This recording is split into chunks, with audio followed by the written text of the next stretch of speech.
You walked away. You finally did the thing everyone told you to do. You took the high road. You left the relationship, the job, the friend group that was eating you alive, and instead of peace, you got something else. You got a calculated, vicious smear campaign launched to destroy your reputation. They're twisting facts. They're playing the victim. They're turning people you trusted, people you bled for, against you. And you're sitting there right now, phone in hand, burning with the kind of injustice that tastes like metal in your mouth. Because your very first instinct, the one every nerve in your body is screaming at you to obey, is to gather the evidence, write the paragraph, send the screenshots, confront the lies, prove your innocence to the crowd. That instinct, that desperate urge to defend yourself, is exactly what the manipulator engineered. They want you to defend yourself, because your frantic reaction is the only thing that makes their lies look credible in the first place. So if you're currently fighting a desperate war to clear your name, if you've been drafting messages, staging confrontations, rehearsing speeches in the shower, stop typing. Put the phone down, watch this video to the end, and I'll hand you Machiavelli's dark protocol to use absolute silence to make the manipulator destroy their own life.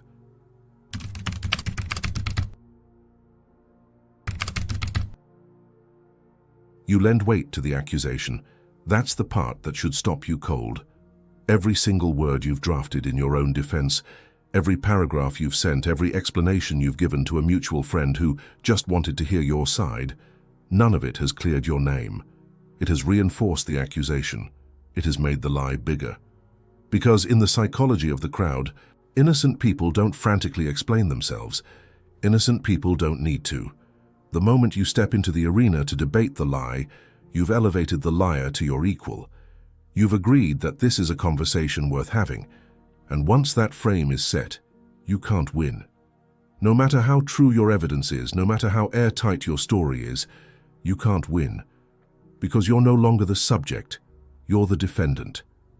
And this leads us directly to the question that's been torturing you at 3 in the morning, the question nobody wants to answer honestly. Why is it that the people you were the most loyal to are the first ones to believe the worst lies about you? The people who watched you show up for them year after year, the people who owe you, the people who should, by any rational measure, give you the benefit of the doubt. Why are they the fastest to flip? Why are they the ones the manipulator recruits first into the smear campaign? It's not random. It's not bad luck. And by the end of this video, you'll understand the brutal psychological mechanism underneath it. You'll understand why the flying monkeys swarm toward you, how dark psychology turns your loyalty into a weapon against you, and most importantly, you'll understand the exact Machiavellian strategy that makes you untouchable. Not by fighting back, but by engineering silence so complete, so cold, so unreadable, that the manipulator has no choice but to escalate until they expose themselves. This is not about revenge. This is about power dynamics in their purest form. This is about making the void you leave behind so heavy that the person who tried to destroy you ends up drowning in it. And some of what I'm about to say is going to hurt, because it's going to show you things about the people in your life that you've been refusing to see. But when we're done, you'll possess a psychological armor so thick that no rumor, no lie, no whispered betrayal will ever steal your sleep again. If these ideas resonate with you, hit that subscribe button for more top-tier content. Also drop a "let them lie" in the comments so I know you're ready. Let's dive in. Let's start with what's happening inside your body.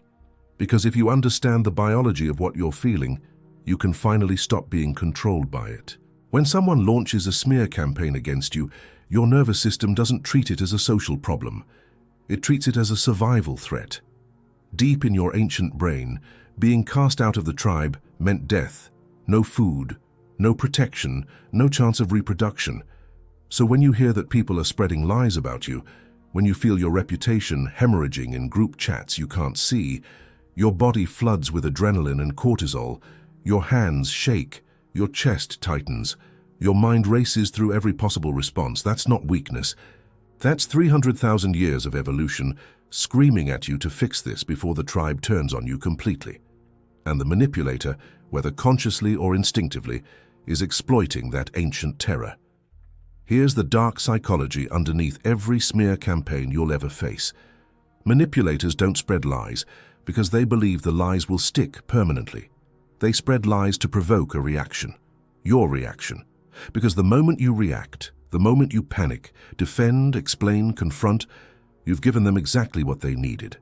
You've given them content. You've given them proof that they've gotten to you. You've given them the ability to say, look how unstable they are, look how they're falling apart. I told you. The moment you try to prove you aren't the bad guy, you've accepted their frame. And the frame is the whole game. It was never about the facts. It was never about the truth. It was about who controls the narrative.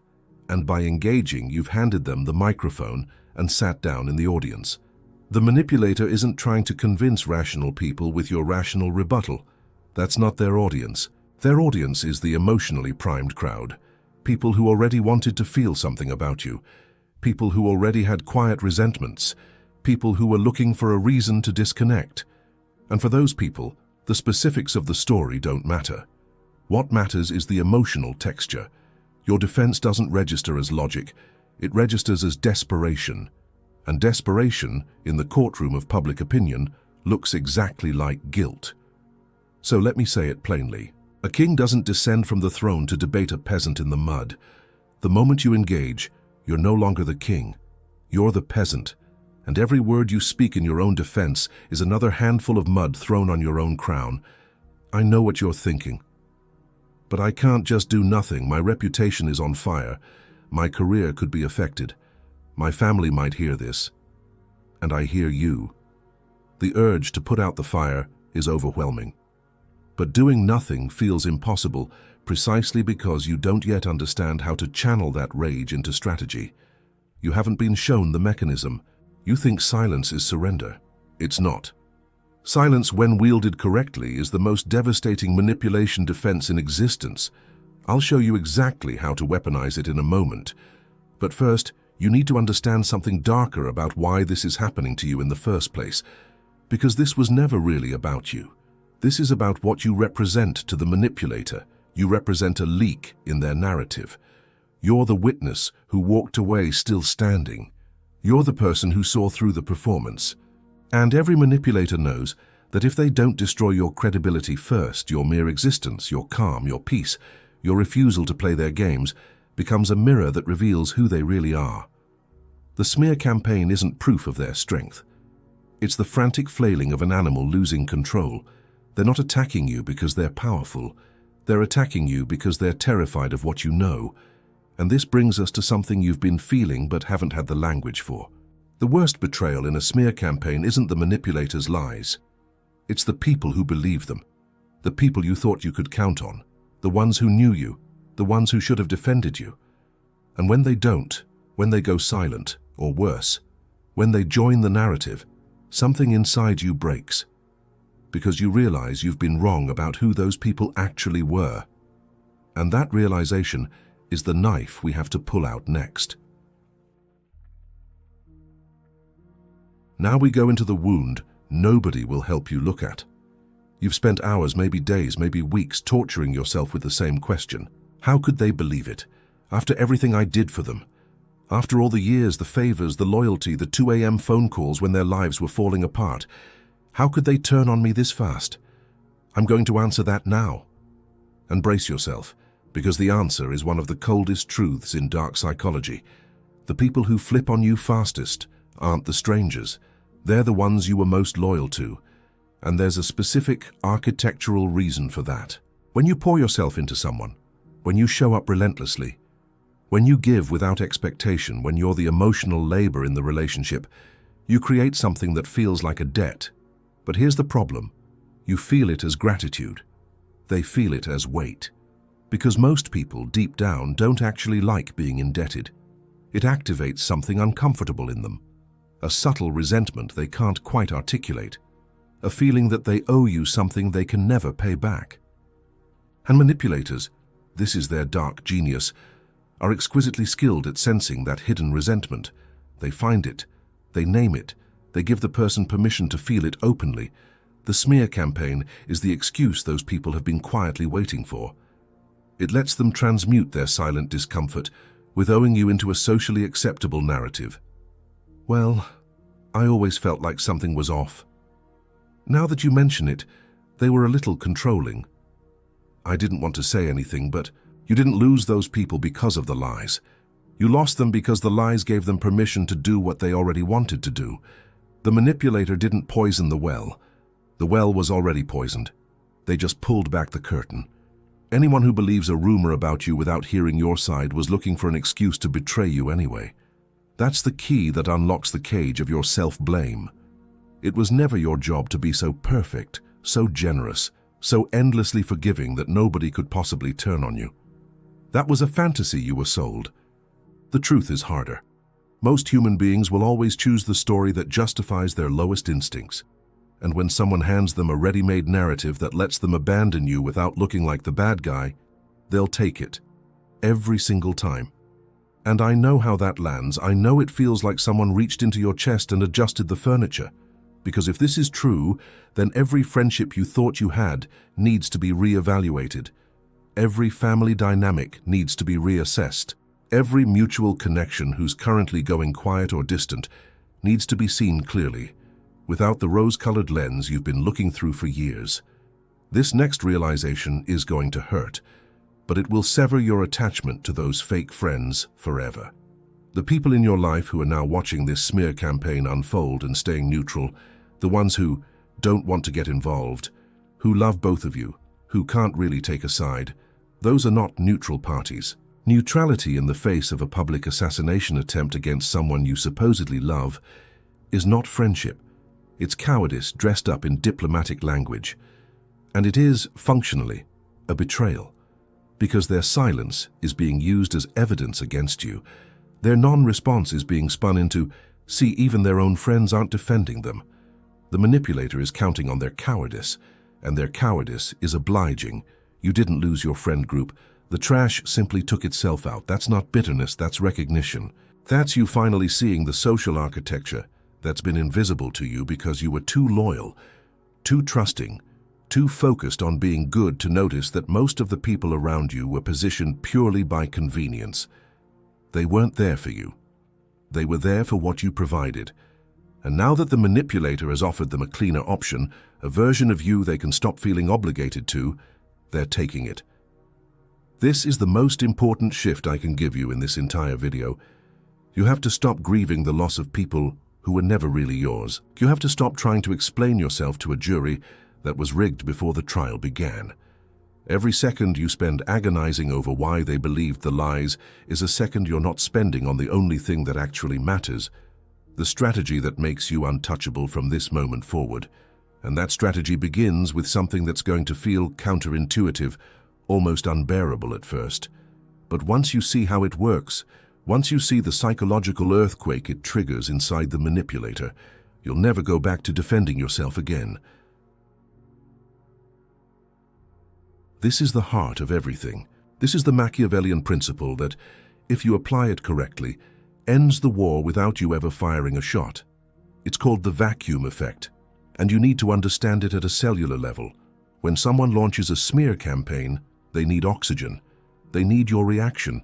They need engagement, rebuttal, drama, escalation. Because a lie, even a well-crafted lie, can't sustain itself in silence. It needs the opposing party's energy to stay alive. Think of it like a fire. A fire needs oxygen to keep burning. Cut off the oxygen, and no matter how hot it started, it dies. Your silence is the oxygen cut. When you refuse to defend yourself, when you go completely dark, when you decline to comment to mutual friends, when you don't post subtle subtweets, when you don't respond to bait, when you don't even acknowledge the existence of the campaign, you create a void. And here's where the dark psychology gets surgical. Narcissists and manipulators can't tolerate a void. Their entire identity depends on being the center of a reactive system. Without your reaction, they have nothing to feed on. And because they can't tolerate the silence, they'll do something remarkable. They'll fill it themselves. They'll keep escalating. They'll start telling bigger lies, more outrageous lies. They'll overplay their hand. They'll seek out people they shouldn't, send messages they shouldn't, make accusations that don't add up. Because your silence is creating a pressure inside them they can't regulate. When you give them the void, they'll eventually overplay their hand and sound insane. This is not theory.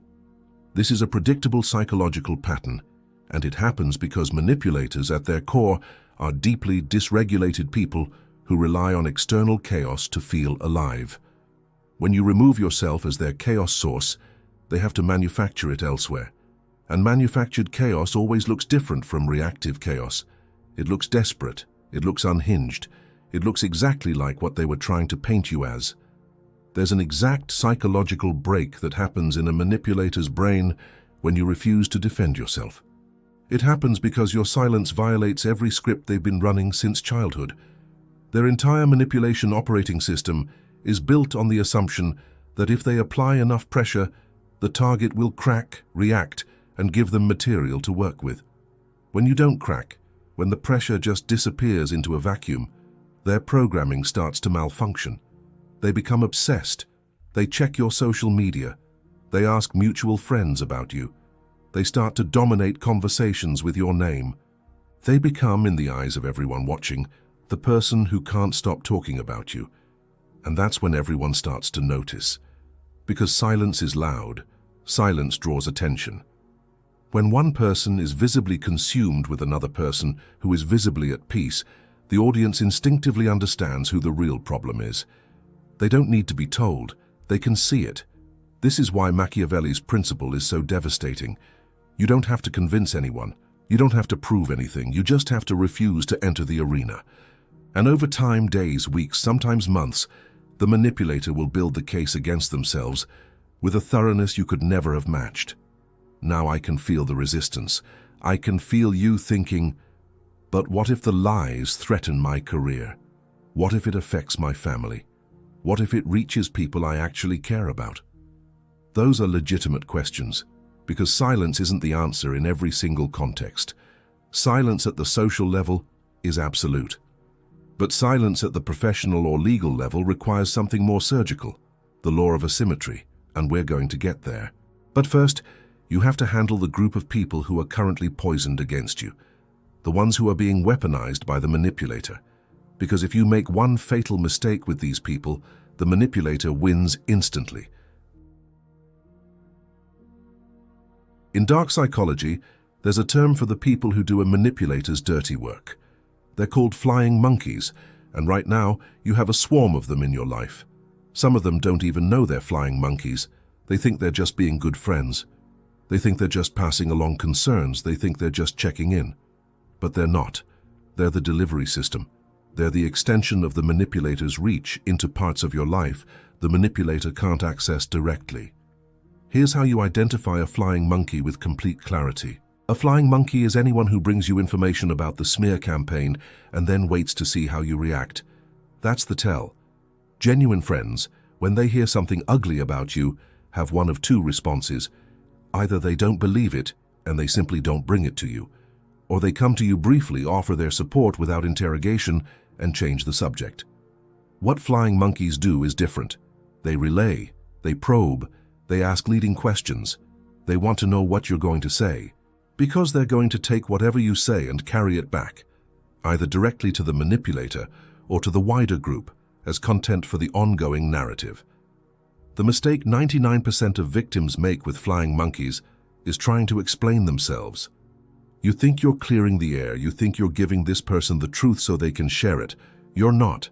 You're giving the manipulator more material, because anything you say to a flying monkey becomes evidence in the next chapter of the smear campaign. Even the things you think are harmless, a little exasperation, a single frustrated comment, an offhand critique of the manipulator, those things get amplified, taken out of context, and fed back into the narrative as proof that you're just as bad, or also talking behind their back. So here's the rule. With flying monkeys, you give nothing. Not confirmation, not denial, not explanation, not emotion. When they bring you information, you respond with something so neutral, so unbothered, so short that they have nothing to carry back. Oh, interesting. Thanks for letting me know. And then you change the subject, immediately. You don't ask follow-up questions. You don't show shock, pain, or curiosity. You treat the information the way you'd treat someone telling you the weather forecast for a city you don't live in. Mild acknowledgement, no investment. What this does is surgical. It makes the flying monkey useless as a conduit. They have nothing to bring back. The manipulator sent them on a mission, and they're returning empty-handed. And over time, if you do this consistently, the flying monkeys stop coming. Because they're not getting what they were sent for. The channel dries up. And in the absence of new material, the manipulator has to invent bigger and bigger stories to keep the campaign alive. Which brings us right back to the vacuum effect. They expose themselves. Something darker you need to understand. Some of the flying monkeys will not be enemies. They'll be people who genuinely care about you. People who are being manipulated too. People who think they're helping. This is where it gets painful. Because you can't treat them differently. You have to give them the same void you give everyone else. Not because they deserve it, but because the moment you make an exception, the moment you let one person in, you've created a leak. And the manipulator only needs one leak. Notice how the people who demand your kindness are the ones who weaponize it against you. Notice how your instinct to explain yourself to a good friend who just wants to understand has backfired every single time. In the middle of psychological warfare, there are no neutral parties. Everyone is either insulating your position or compromising it. There is no third category. I know that's hard. I know some of the people you have to go silent with are people you love. People who would, under normal circumstances, absolutely deserve your explanations. But these aren't normal circumstances. This is a smear campaign. And the strategy that wins a smear campaign isn't the one that's fairest to everyone. It's the one that starves the manipulator of fuel, full stop. And the people who truly love you, the ones who are actually your people, they don't need your defense. They already know, they watched you, they've been paying attention, and when the lies reach them, their response isn't, I need to hear your side to make sure. Their response is, I don't believe a word of it. The people who require your explanation before they'll stand by you were never really standing by you in the first place. They were standing by the version of you that was useful to them. And when that version becomes inconvenient, they'll always believe the story that lets them walk away. Wait until you see how this next principle flips the entire hierarchy of who holds power in this situation. Because right now you think the manipulator has the advantage, the narrative, the audience, the momentum. By the end of the next section, you'll see exactly why they've already lost. This is where we get tactical, because we've handled the social dimension, the crowd, the flying monkeys, the fake friends. But I said earlier that silence is absolute at the social level and surgical at the professional level. Let me explain what that means, because this is where most people get it catastrophically wrong. There's a difference between silence and invisibility, and most people conflate them. Silence means you don't engage with the narrative, you don't explain, you don't defend, you don't justify. Invisibility means you don't protect your actual position. Those aren't the same thing. And a real Machiavellian strategist understands the distinction. Here's the law of asymmetry.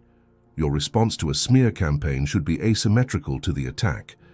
If the attack is purely social, gossip, rumors, character assassination within a friend group, your response is pure silence. The vacuum, you don't engage at all. But if the attack migrates to a context where real consequences can land, your job, your professional reputation, your legal standing, your livelihood, then you shift modes. You don't defend, you don't explain, you act. Quietly, strategically, and without informing the manipulator, you're doing anything at all. What does that look like in practice? If the smear campaign reaches your workplace, you don't storm into HR in a panic. You don't send a long email defending yourself. Instead, you calmly document everything. You save every message. You build a clean, factual record. And if something requires formal response, you respond through proper channels with minimal words and maximum professionalism.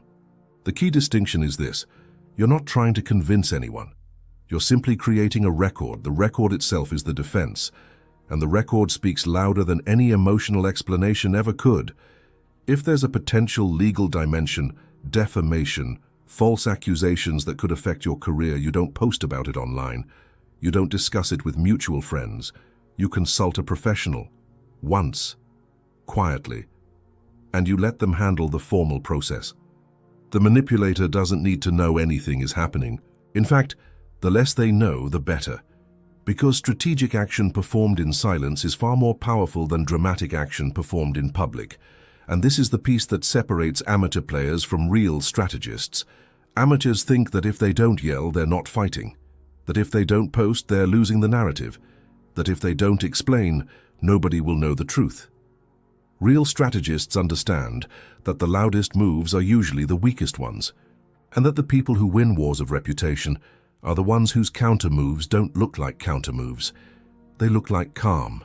They look like distance. They look like someone simply continuing to live their life at a higher level than the person attacking them. Which brings me to the most important thing you can do during an active smear campaign.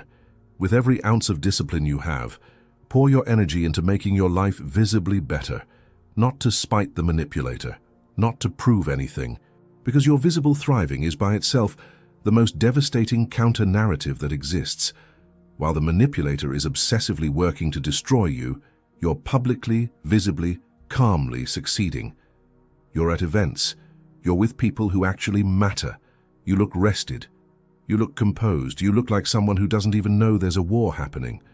And that image, seen over weeks and months, rewrites the narrative without a single word of defense. Here's the final dark psychology truth about public perception. The crowd doesn't remember what was said. The crowd remembers what they saw. And what they'll see is one person, the manipulator, visibly consumed by you, fixated, escalating, unable to let it go. And another person, you, visibly unaffected, moving forward, thriving, living a life that doesn't reference the campaign in any way. And over time, the crowd, even the ones who were initially primed against you, will start to feel something uncomfortable. They'll start to wonder why the manipulator can't stop talking about you. They'll start to notice the asymmetry, and that noticing, that's when the tide turns. This is what Machiavelli understood that your self-help books will never tell you. The most devastating move in power dynamics isn't the counterattack. It's the continued, visible demonstration of your own sovereignty. It's the walk, the quiet, deliberate walk forward, while the person who tried to destroy you stands behind you screaming into a void. Before this video ends, you should understand the psychological armor you're building, because everything I've walked you through, the panic trap, the loyalty illusion, the vacuum effect, the flying monkeys, the law of asymmetry, these aren't just tactics. They're the architecture of a new self, a self that can't be destabilized by rumor, a self that doesn't need a crowd's approval to know who it is, a self that can hear the worst version of itself being spread across every group chat in the city and feel nothing but a cold, clean peace, because you know something the manipulator will never know. You know the truth, and the truth held in silence is heavier than any lie shouted from the rooftops. You'll possess a psychological armor so thick that no rumor will ever steal your sleep again. So let's step back and see how far you've come in the last 30 minutes. You arrived here panicking, burning. Maybe you drafted the message. Maybe you were one keystroke away from sending it. And that panic wasn't weakness. That panic was a completely rational response to a threat your nervous system read as existential. There's no shame in how you felt walking in. The only thing that would be shameful is walking out the same way. But you won't. Because now you see it. You see the panic trap, and you know that defending yourself is the trap itself. You see the loyalty illusion, and you know that the people who flipped on you weren't flipped, they were already loose. You see the vacuum effect, and you know that your silence isn't surrender. It's the single most devastating weapon in your entire manipulation defense arsenal. You see the flying monkeys, and you know exactly how to starve them of material. You see the law of asymmetry, and you know how to act surgically in the places where it actually matters, without ever entering the arena of public drama. And most importantly, you see the manipulator for what they actually are, not a powerful enemy, a frantic, dysregulated person who is terrified of the mirror you've become, a person who is, as we speak, losing control of the very campaign they launched. Because that's what smear campaigns do when they're met with absolute silence. They collapse inward. They consume their own architect. So here's my challenge to you. Step back, fully, all the way. Close the group chats you've been doom scrolling. Mute the accounts you've been watching, put the drafts away, and let them burn themselves to the ground, because they will. If you don't interrupt the process, they will. That's what narcissists do when they're denied their oxygen. They self-destruct in slow motion, publicly, and with an inevitability that you'll almost start to feel sorry for. Almost. Your only job, from this moment, is to become so peaceful, so productive, so visibly unbothered, that your very existence becomes the proof of your innocence. You don't need to speak. Your life will speak, and it will speak louder than any defense you could have ever typed.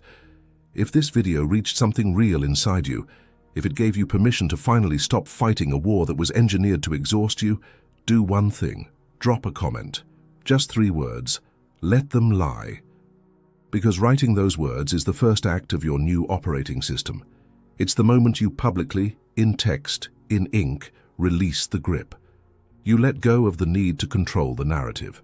And the moment you release that grip, the manipulator loses their last piece of leverage over your mind.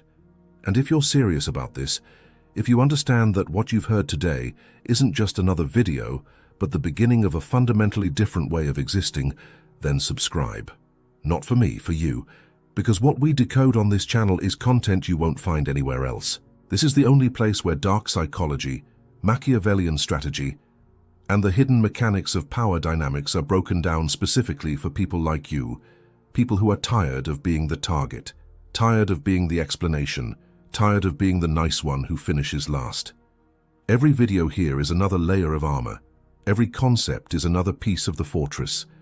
And the community forming in these comments, the silent strategists, the ones dropping those committed phrases, this is an alliance of people who have chosen to stop being prey. You belong here. And whatever you do, don't stop now. The next video on screen matters more than you think.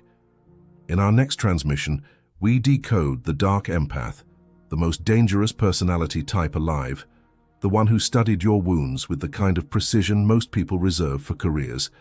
If a smear campaign damaged you, a dark empath rewires you, and you can't protect yourself from something you don't recognize. Trust me, you don't want to miss it. I'll see you there. See what others miss, know what others fear, become who others can't.